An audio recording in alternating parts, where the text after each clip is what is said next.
Welcome and thanks for tuning in to our From the Book podcast. Currently on From the Book, we're reading through our Abide Challenge. The book of 2 Samuel, chapter 18. And David numbered the people that were with him, and set captains of thousands and captains of hundreds over them. And David sent forth a third part of the people under the hand of Joab, and a third part under the hand of Abishai the son of Zeruiah, Joab's brother, and a third part under the hand of Ittai the Gittite. And the king said unto the people, I will surely go forth with you myself also. But the people answered, Thou shalt not go forth, for if we flee away, they will not care for us, neither if half of us die will they care for us. But now thou art worth 10,000 of us. Therefore now it is better that thou succor us out of the city. And the king said unto them, What seemeth you best, I will do. And the king stood by the gate side, and all the people came out by hundreds and by thousands. And the king commanded Joab, and Abishai, and Ittai, saying, Deal gently for my sake with the young man, even with Absalom. And all the people heard when the king gave all the captains charge concerning Absalom. So the people went out into the field against Israel, and the battle was in the wood of Ephraim, where the people of Israel were slain before the servants of David. And there was there a great slaughter that day of 20,000 men.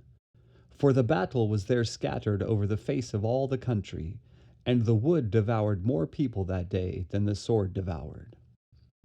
And Absalom met the servants of David.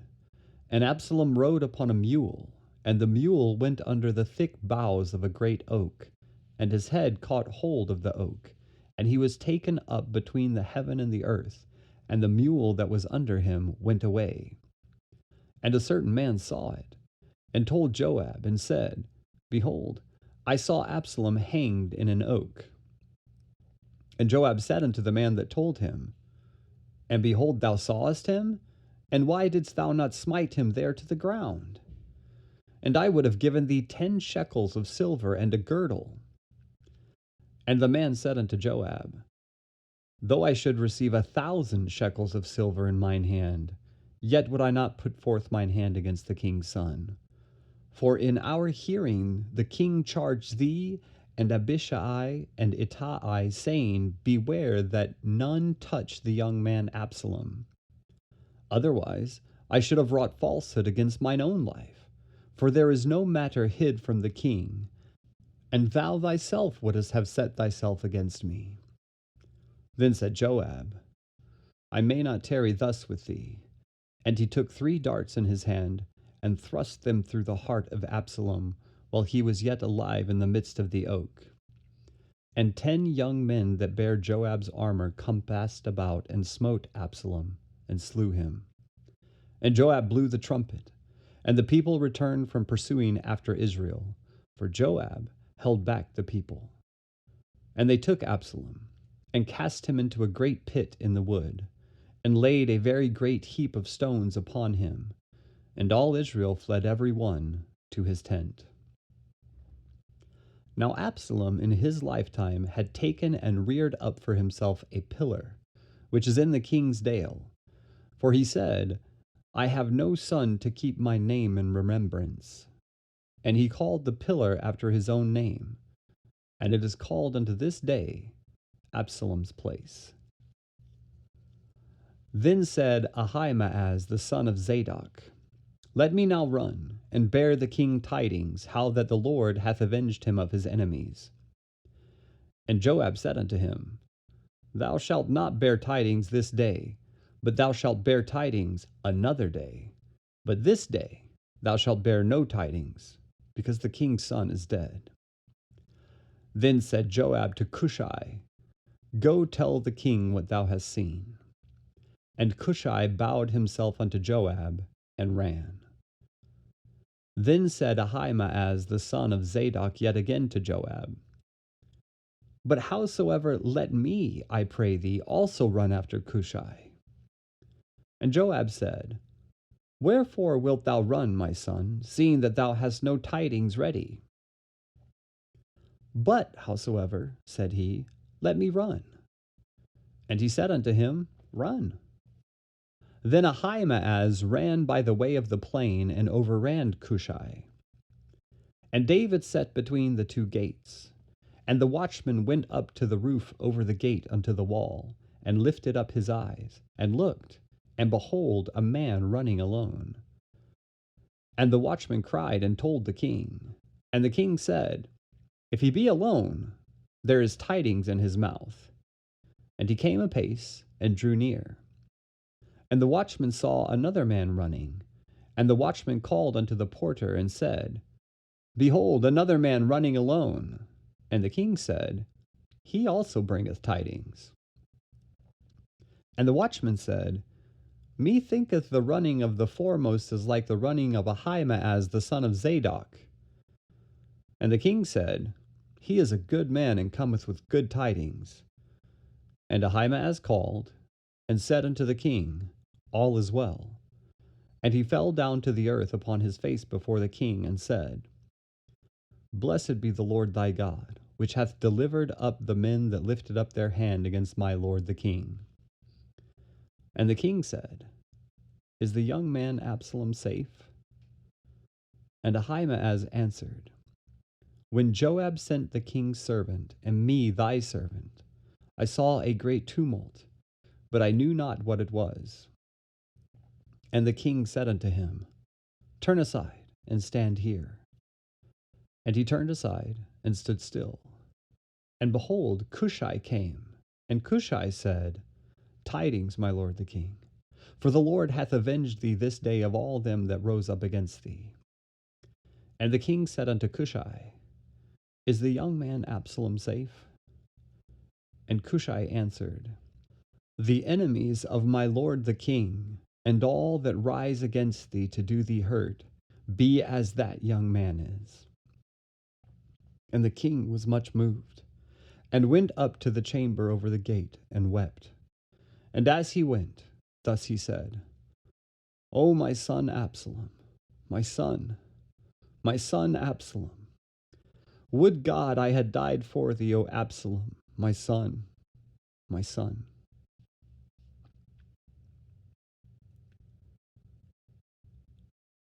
The book of 2 Samuel, chapter 19.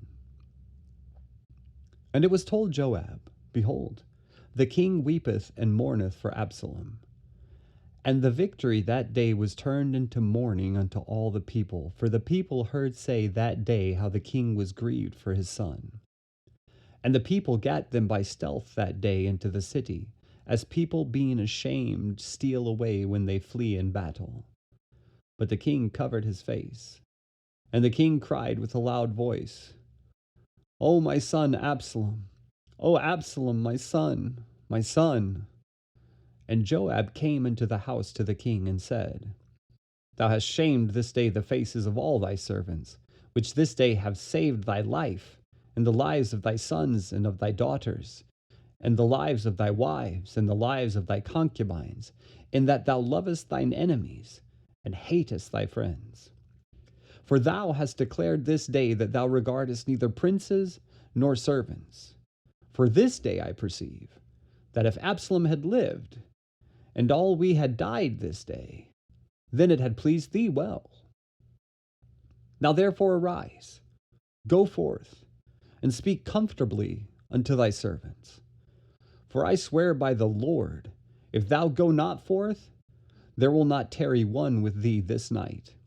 And that will be worse unto thee than all the evil that befell thee from thy youth until now.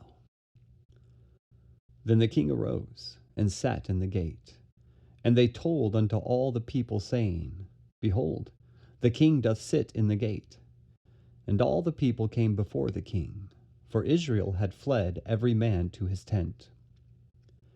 And all the people were at strife throughout all the tribes of Israel, saying, The king saved us out of the hand of our enemies, and he delivered us out of the hand of the Philistines. And now he has fled out of the land for Absalom. And Absalom, whom we anointed over us, is dead in battle. Now therefore, why speak ye not a word of bringing the king back?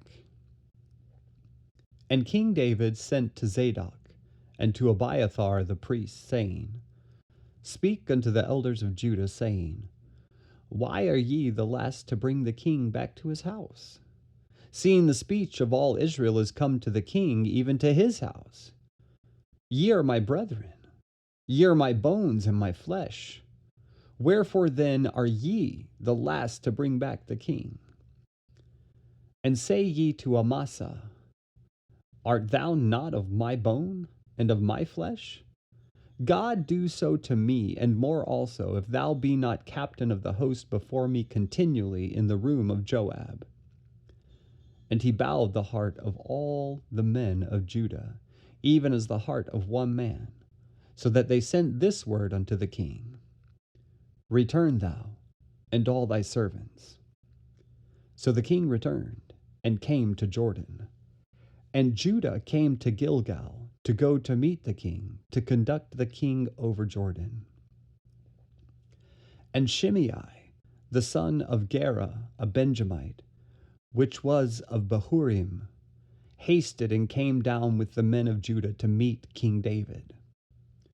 And there were 1,000 men of Benjamin with him, and Ziba the servant of the house of Saul, and his 15 sons and his 20 servants with him.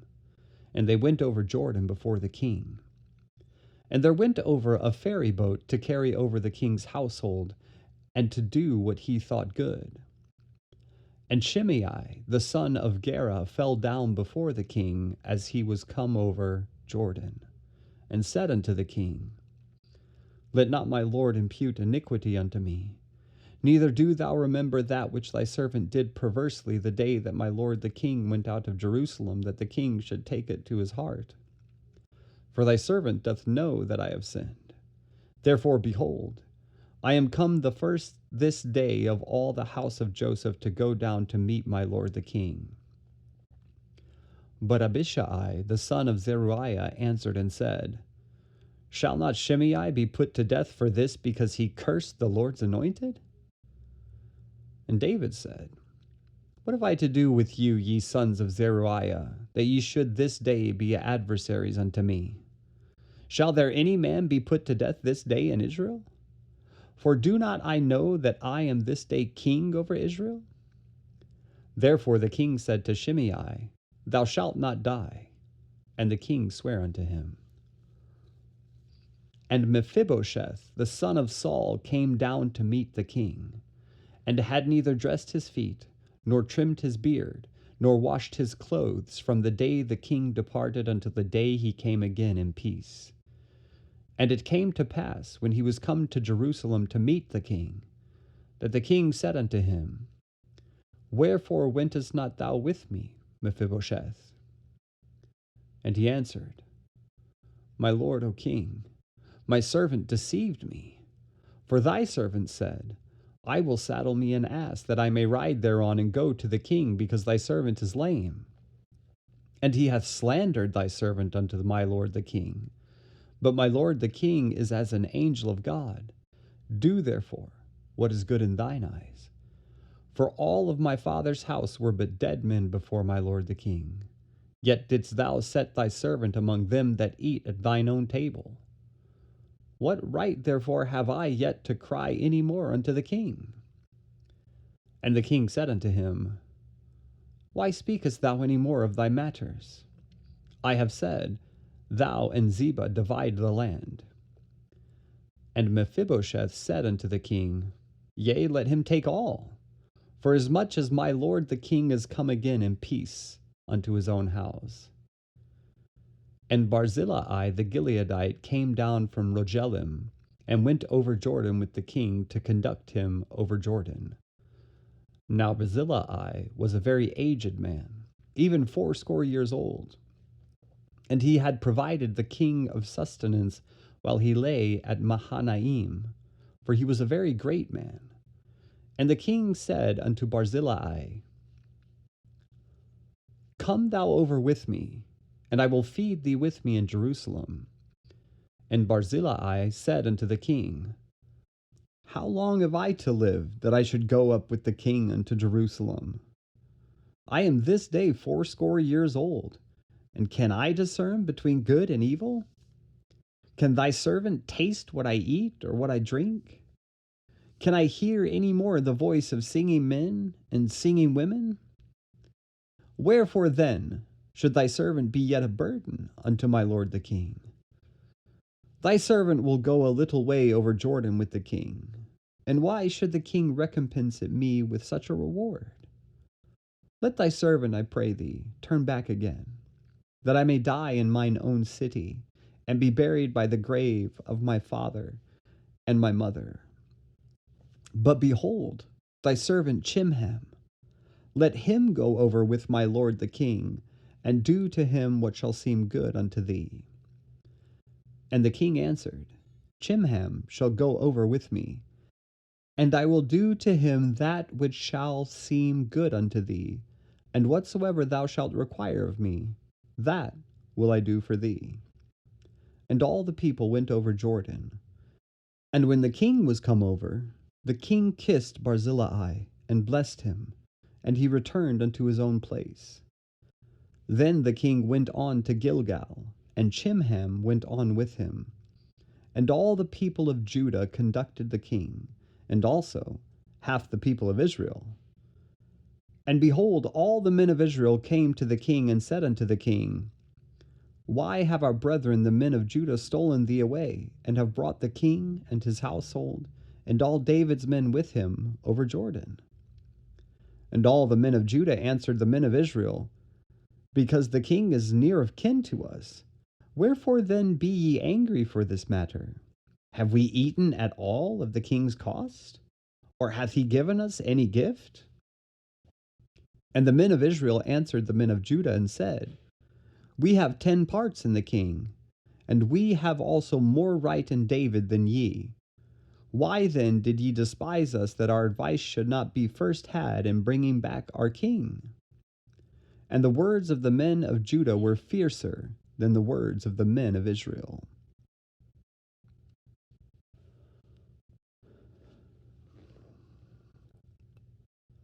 The book of 2 Samuel, chapter 20. And there happened to be there a man of Belial, whose name was Sheba, the son of Bichri, a Benjamite. And he blew a trumpet and said, We have no part in David, neither have we inheritance in the son of Jesse. Every man to his tents, O Israel. So every man of Israel went up from after David, and followed Sheba the son of Bichri. But the men of Judah clave unto their king, from Jordan even to Jerusalem. And David came to his house at Jerusalem, and the king took the 10 women his concubines, whom he had left to keep the house, and put them in ward, and fed them, but went not in unto them. So they were shut up unto the day of their death, living in widowhood. Then said the king to Amasa, Assemble me the men of Judah within 3 days, and be thou here present. So Amasa went to assemble the men of Judah, but he tarried longer than the set time which he had appointed him. And David said to Abishai, Now shall Sheba the son of Bichri do us more harm than did Absalom. Take thou thy lord's servants, and pursue after him, lest he get him fenced cities, and escape us.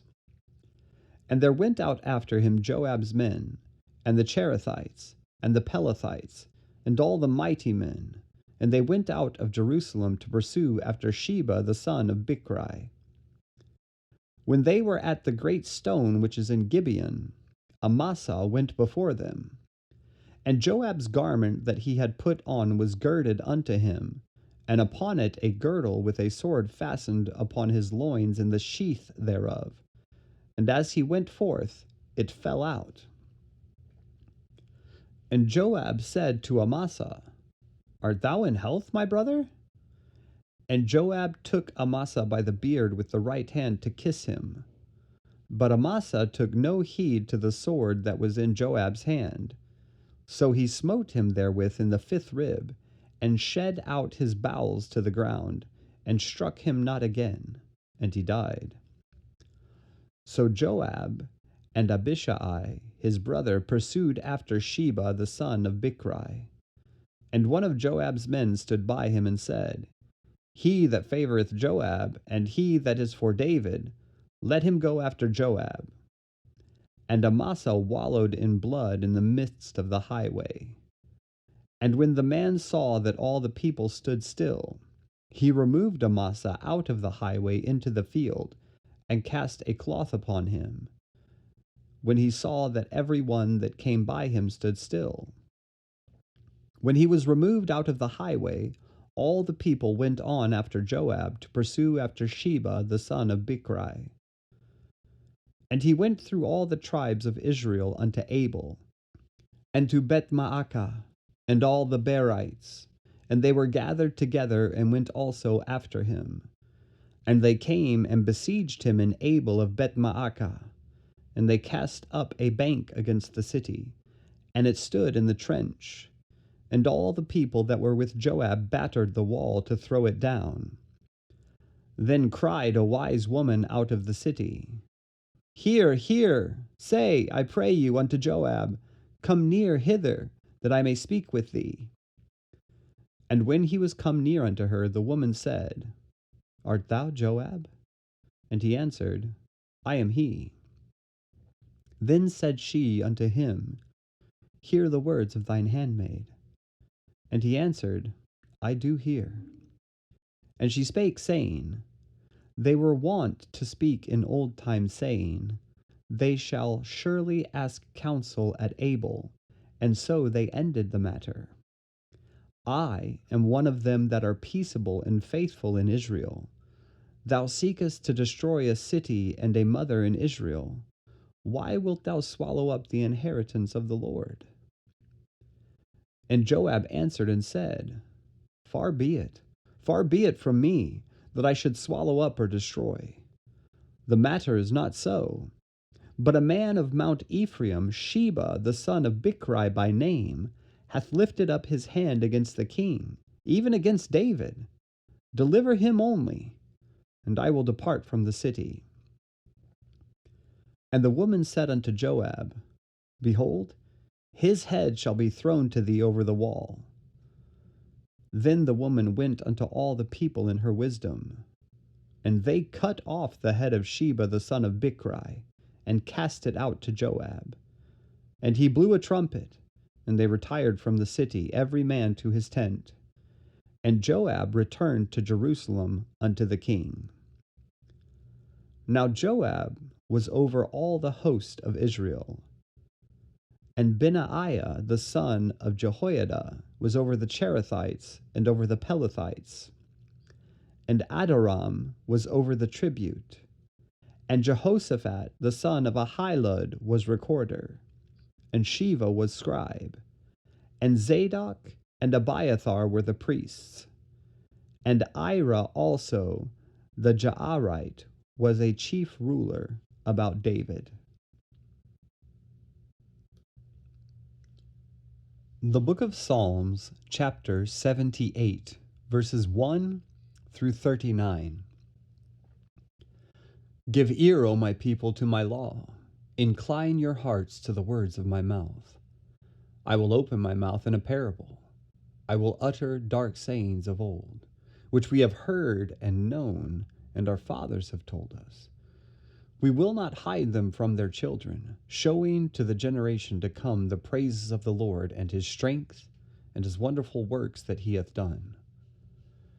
For he established a testimony in Jacob, and appointed a law in Israel, which he commanded our fathers, that they should make them known to their children, that the generation to come might know them, even the children which should be born, who should arise and declare them to their children, that they might set their hope in God, and not forget the works of God, but keep his commandments, and might not be as their fathers, a stubborn and rebellious generation, a generation that set not their heart aright, and whose spirit was not steadfast with God.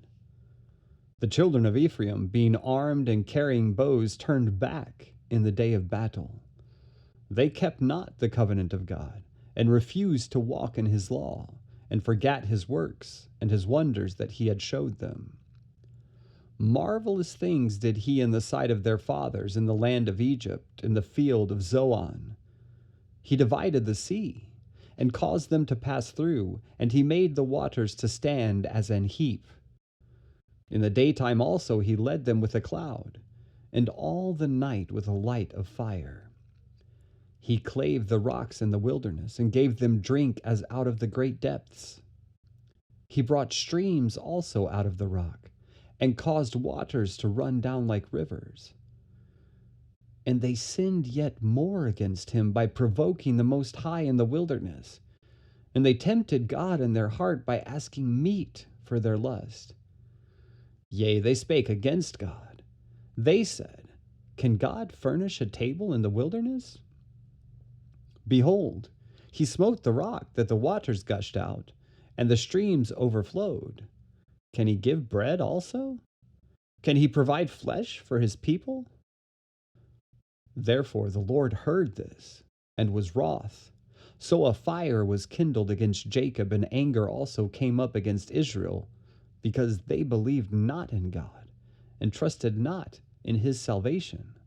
Though he had commanded the clouds from above, and opened the doors of heaven, and had rained down manna upon them to eat, and had given them of the corn of heaven. Man did eat angels' food. He sent them meat to the full. He caused an east wind to blow in the heaven, and by his power he brought in the south wind. He rained flesh also upon them as dust, and feathered fowls like as the sand of the sea. And he let it fall in the midst of their camp round about their habitations. So they did eat, and were well filled, for he gave them their own desire. They were not estranged from their lust. But while their meat was yet in their mouths, the wrath of God came upon them, and slew the fattest of them, and smote down the chosen men of Israel. For all this they sinned still, and believed not for his wondrous works. Therefore their days did he consume in vanity, and their years in trouble. When he slew them, then they sought him, and they returned and inquired early after God. And they remembered that God was their rock, and the high God their Redeemer. Nevertheless, they did flatter him with their mouth, and they lied unto him with their tongues. For their heart was not right with him, neither were they steadfast in his covenant. But he, being full of compassion, forgave their iniquity and destroyed them not.